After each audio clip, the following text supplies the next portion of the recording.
Next speaker, Ted O'Brien is a graduate of Union College and the Syracuse University College of Law.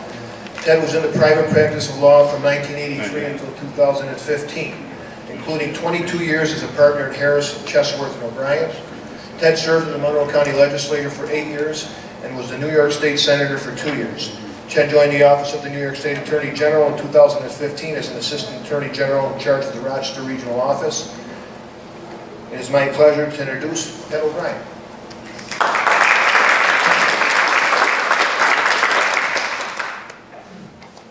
Part of that bio, I'm a little reluctant to admit this, but during my younger years, when I lived on the lake in Webster, where our family owned a place for, well, literally for 100 years, it was in the family up until just a few years ago. A little reluctant to tell you that was pretty close to Fran's establishment there at Marge's, and I was known to frequent it on occasion. Remember Fran was days at Marge's, days at Marge's. But I am Ted O'Brien, and I am the head of the Rochester office of the Attorney General's office. We cover 7 counties in the Finger Lakes region, stretching down to Pennsylvania, but doesn't include the counties of Monroe and Wayne, which obviously waterfront, lakefront properties. I want to start my talk by thanking the organizers of United Shoreline for inviting me to today's event. Sharon, thank you for getting me here.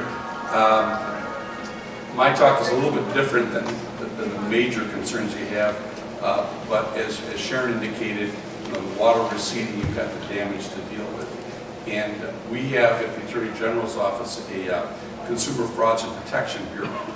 And that bureau prosecutes businesses and individuals that would be engaged in fraudulent, misleading, deceptive, or illegal practices.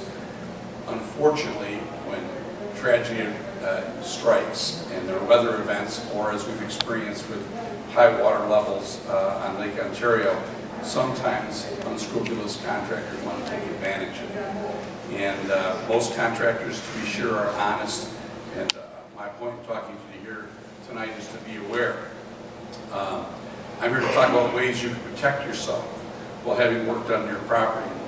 You know that work can take place in many different ways: mold remediation, rot, well contamination, dockage, septic failures. And I mentioned this work involving an installation called a riprap, which is a fairly complex installation that is a permanent erosion-resistant ground cover of large stone. The installation can be complex and involves many different considerations, including the grade of the riprap, how deeply it should be entrenched, the filtering system, and maybe most important, the size of the boulders. I spoke to the DEC, and they're recommending stones of 1 ton or larger. It's pretty specialized work, but it doesn't take much imagination to envision contractors who may have limited experience with those kinds of installations or the kind of work that you now need, but are still soliciting that work. In any event, refer to the tip sheets that are in the practice. There's white bags at the front desk that I encourage you to take with you, and I'll just summarize some of the information that's contained in those, in the tip sheets.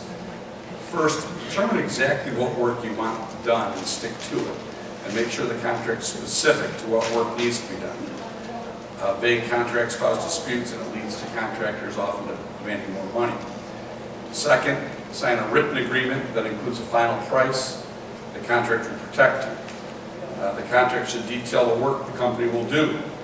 Push the contractor to spell out what work, when work will begin, and when it will end. If not, they can start and leave for a month. Seniors maybe are particularly vulnerable in some instances.